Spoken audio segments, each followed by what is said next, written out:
Welcome to 1001 Ways to Cope with Stress. I am Professor Kinshasa Shabaka, and we have with us today the historian, Egyptologist, cogent writer, and an author of so many articles, 30 books that can be obtained through Amazon, 4 on Obama alone. And they are critical books and issues that you would want to take a look at. Dr. Munderson is a product of City University of New York.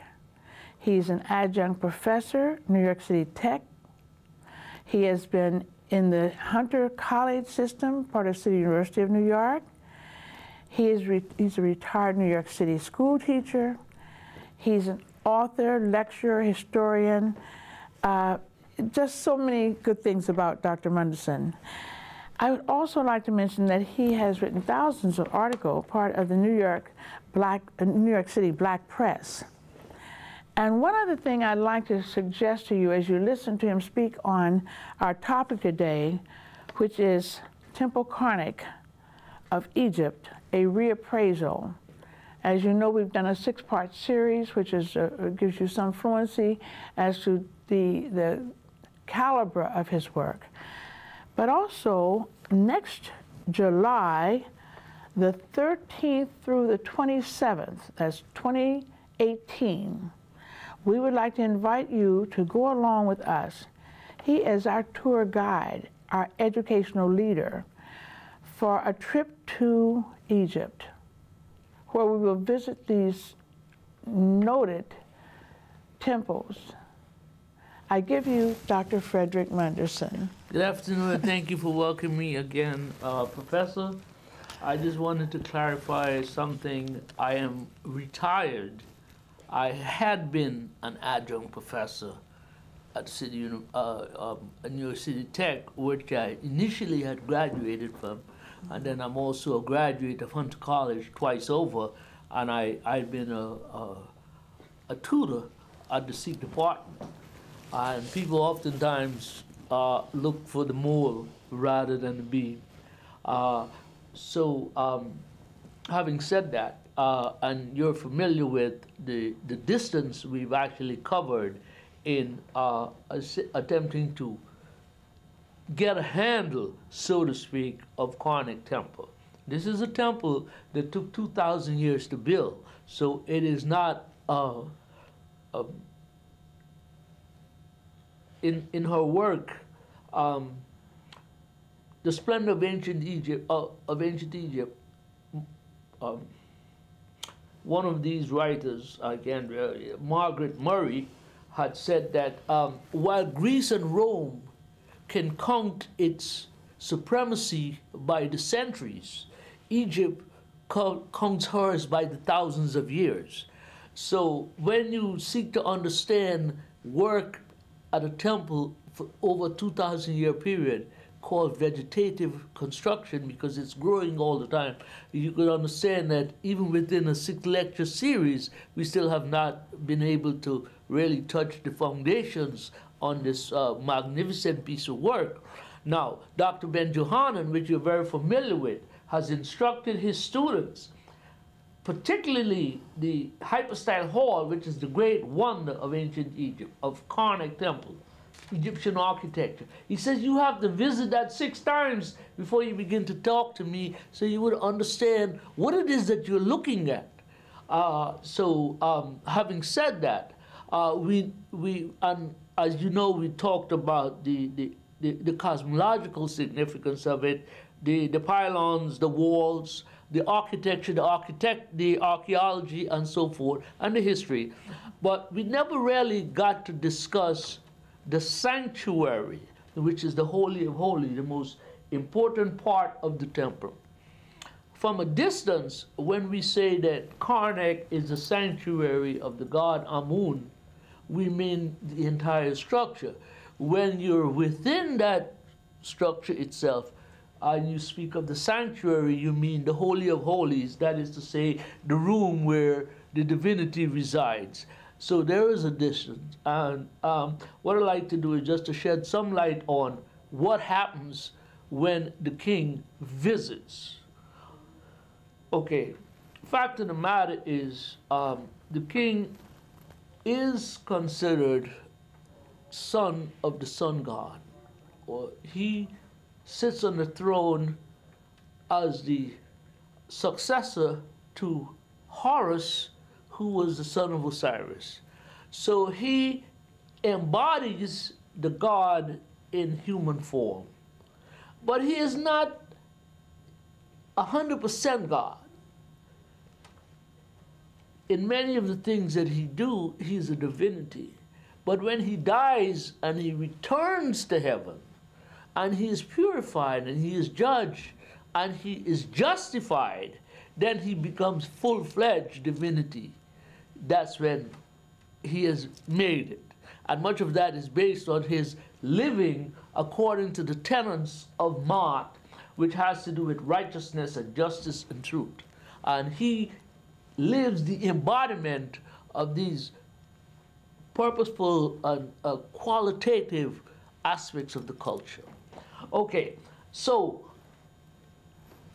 the sun god is born every day.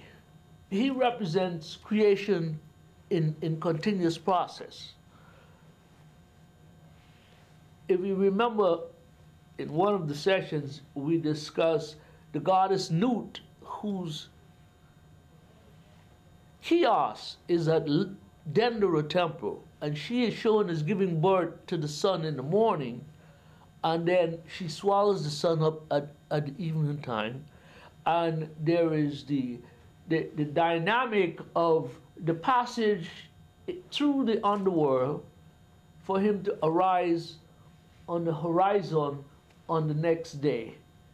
So he actually, like humans, but somewhat different, he is born and he dies and he reborns again. So in the morning, the sun is awoken. Now, generally when we see the sun arising on the horizon, we see that red glare, 6 o'clock here, well, the sun is up, 6:07. That is not true. The sun is born around 4 o'clock in the morning. His bath attendants, Horus and Thoth, give him a bath. They massage him, his feet, his chest, and his back, and what have you.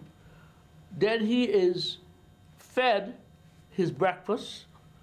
He is dressed, rouged, lipstick, all of the things that we do as getting ready to make our journey for the day. And then he's slapped on the bottom and say, go do your work, which is to sail across the heavens.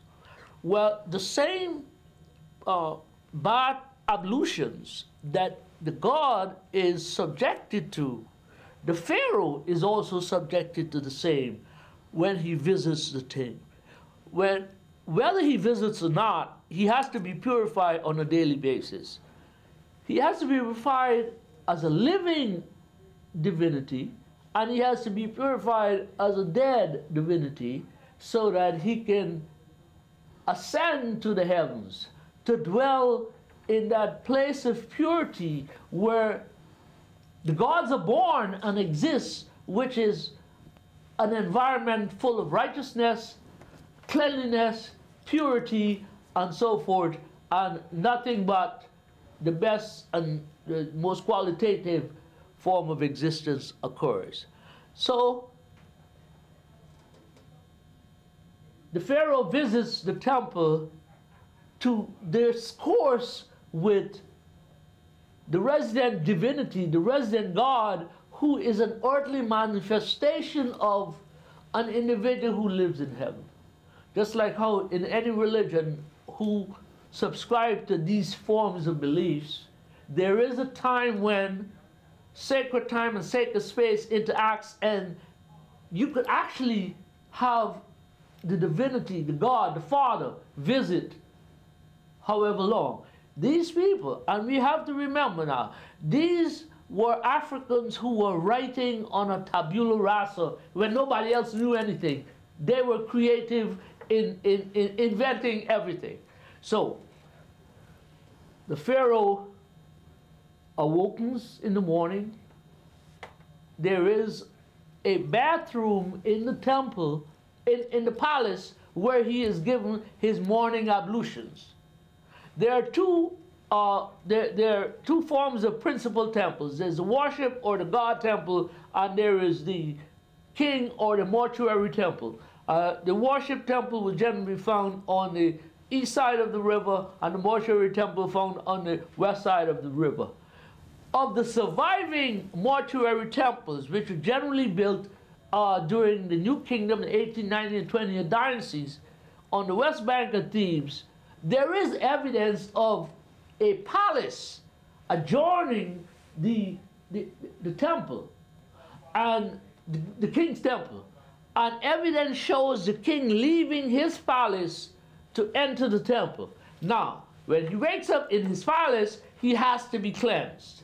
When he approaches the temple, before he enters the temple, he has to be cleansed again, because nothing but purity exists in this. This is one of the reasons why Dr. Ben says to his followers, to his students, 1, do not enter the Holy of Holies, the sanctuary, because in ancient times only the high priest and the king entered. Be on your best behavior. Dress appropriately and respect the sacred space. So when the king leaves the palace, and there is evidence to show illustration showing him getting up, leaving the palace to enter, he has to be purified again. Now, before he can enter so he's purified in the morning, he's purified at the temple's entrance. The temple itself has to be purified by the resident high priest. The temple is not some form of whole structure that just is there to be trafficked into and out of. Once the ritual is conducted in the proper manner, the temple comes alive. It is now a living entity. And he enters in which to visit and converse with his God. And he's generally met at the entrance with much paraphernalia and fanfare. And then he leads the procession into the deeper echelons of the temple. Generally, at a place like Karnak, you would have an avenue of sphinxes leading to the entrance. You have the entrance pylon. There is a court, a great court. Beyond the court is a hypostyle hall. And behind the hypostyle hall is some place you would call the wajit, which entrances into the Holy of Holies, the sanctuary. Now, because there's a lot going on in there, he is accompanied by a whole band of assistants, principally the high priest. There will be people, musicians. There will be people carrying incense, people carrying food, people carrying clothing, people carrying holy waters, people carrying all of the paraphernalia that would be needed in order to conduct a ceremony in the temple, in the Holy of Holies. Of course, now, these people will only go so far in. That is the sacerdotal, the priestly class of people who are confined or working in the temple. Generally, even the nobles, if you're not connected in some form or fashion with the religious order, you may be allowed on a certain feast day to enter into the court, but beyond that, you don't go inside. You know, it's been compared to, the temple itself has been compared to a domestic structure in which an individual lives, let's say the master. So you have, comparative to the Avenue of Sphinxes, you have the visitor approaches your residence and he gets to the gate. And the gate is similar to the hypostyle hall. And then he walks through the gate in that space towards the door, which entrances into your living room, sort of like the hypostyle hall. And that is as far as he goes, the living room. He does not enter into the bedroom where only the master and his family would enter. And it's a similar manner so that they only go so far. And then beyond that, it's the king, the high priest, and the assistants. And even the assistants could only go so far. And therefore, the king now approaches the Holy of Holies. He is going to open the doors of heaven. That is to say, at the end of every day, at the end of every session, and this is done 3 times a day, the God is awoken in the morning, he's given his ablutions, he's dressed, he is fed, he's had some songs, hymns, and what have you read to him, and then he's placed back to get his rest until the next day, until the next time of day. That is to say, breakfast, lunch, and dinner. Of course, he gets a heavy meal in the morning, a not so heavy meal at midday, and a very light snack in the evening.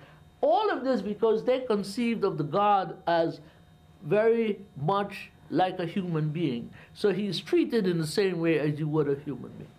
So now, the king gets up to the sanctuary, and like I said, from a distance, the temple is the sanctuary. Inside the temple, the sanctuary is the Holy of Holies. So now he breaks the seal and he opens the door. And this is where the drama begins. First of all, now I was at a place called El Kab with my Egyptian guide. And we went into the desert to visit a small temple. And when we got there, he said, okay, let me go in. And then he said, Hotep. And there was a statue kneeling facing the door. So he greeted the statue and essentially asked the statue for permission to enter. And it's the same thing that the king would do. So he begins to say to the God, "O gracious Holy One, I am here to do my duty. I'm a prophet of this temple. I'm here to do only good. I have divested myself of all evil. I'm here to do your work." And he then prostrates himself on the ground, he kisses the ground, and so forth, and the high priest behind him starts to incense the room. And then he moves towards the location where the image of the divinity rests. He has to say some other things to him. He has to sing a few songs and what have you. Then he asks him, "I need your permission to put my hands upon you." And he goes through all of this, and then he disrobes the divinity. He is washed. As I said, the sun god is bathed in the heavens every day. The same practice or whatever is done to him up there is done to him down here, as well as the live Pharaoh and the dead Pharaoh. Then he bathes him, he anoints him, he anoints his feet, he anoints his back, he dresses him in a particular form of clothing, several different layers, red, white, green, blue. In the meantime, there is a guy over there still incense in the room, and he's saying prayers and what have you and so forth. When this is done, then the food is placed before the divinity on the altar. Incense is never burnt on an altar. It is burnt either in the hand in an instrument or in a corner where it doesn't really burn anything. The actual altar where the food is placed has to be consecrated as well, so that it is a constant exercise of bringing purity into reality.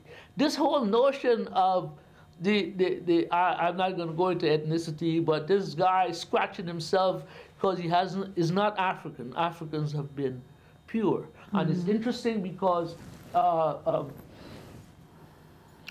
even at when the Africans were enslaved and they were being shipped abroad, especially in Ghana, West Africa, they were given one last bath before they were allowed, they were taken overseas. Anyway, so the god goes in there, the king goes in there, he does what he has to do, the god is fed, then he says that, well, Your Honor, more or less, I am leaving now, and he doesn't turn his back on the divinity. He backpedals or walks backward, still facing the god, and then he has to now, because the area, the room, is covered in sand, he has to remove his footprints, and he has a particular tree, like a broom, that sweeps his footprints as he walks out, and he gets to the door, he says his prayers again, and I'll see you again later this afternoon. He closes his door, he puts a seal on it, and he retreats. And then the leftover food now is given to the other people in the temple, and here we have an aspect of what? Do we have any more time? I just wanted to add a couple of things. Well, we have just 1 minute. Okay, I wanted to mention the whole notion of orientation of the temple. The temple, such as Karnak, is oriented on a north-south, on an east-west basis, which is the path of the sun. And it's interesting because most of the subsidiary temples, irrespective of where they are oriented in a manner so that they can be facing Karnak temple. The statues at Karnak temple all face the central axis. And it's interesting because at Karnak temple there is a subsidiary axis, a secondary axis, which is north-south, as opposed to that is perpendicular to the east-west axis. And the statues on the north-south axis never face the north-south axis, but they face the east-west axis. Of course, throughout the temple, there's decorations which extol the dual nature of the king of Upper and Lower Egypt, and so forth. We have Karnak temple with its magnificent structures, its manifestations, and its history and knowledge that is African in orientation and African in origination. And I welcome anyone that you would like to go see what the ancestors have been doing thousands of years ago. That's the place to go. Excellent. Thank you, Dr. Munderson. And we thank you for watching 1001 Ways to Cope with Stress.